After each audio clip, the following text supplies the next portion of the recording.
Good morning, ladies and gentlemen. We got him.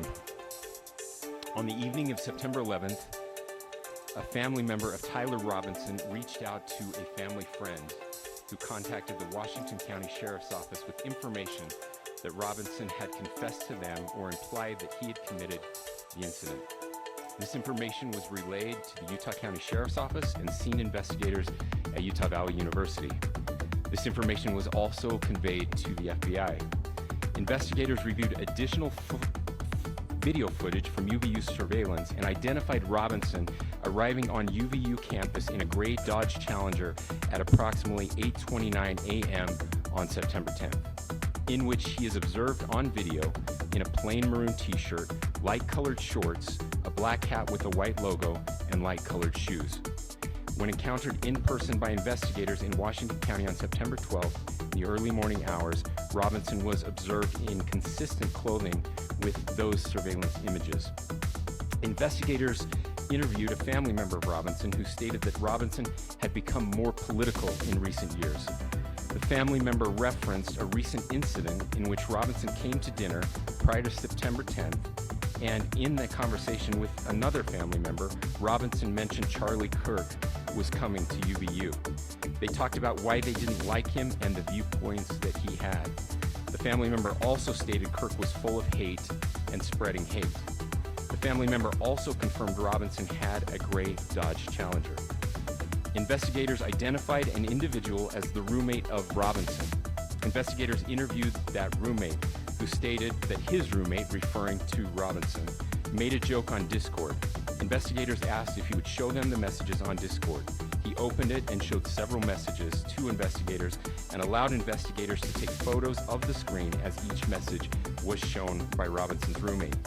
These photos consisted of various messages, including content of messages between the phone contact named Tyler with an emoji icon and Robinson's roommate's device.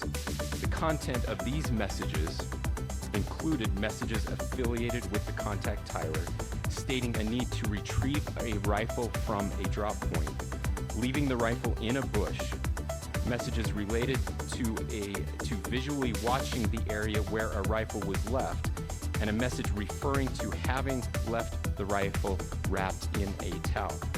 The messages also refer to engraving bullets and a mention of a scope and the rifle being unique.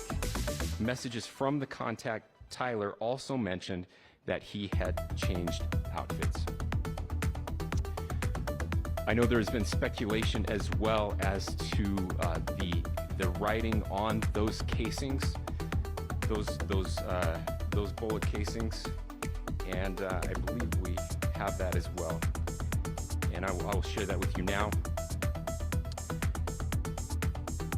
So the area north of Campus Drive Road where the suspect crossed over, you saw some of that in the video that we released last night, consists of a grassy area with trees on the edge of the UVU campus. Investigators discovered a bolt-action rifle wrapped in a dark colored towel. The rifle was determined to be a Mauser Model 98 .30-6 caliber bolt-action rifle. The rifle had a scope mounted on top of it.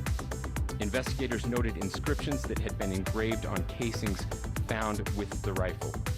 Inscriptions on a fired casing read, "Notices, bulges, capital OWO, what's this?" ? Inscriptions on the 3 unfired casings read, "Hey Fascist!" ! Catch! ! Up arrow symbol, right arrow, and symbol, and 3 down arrow symbols.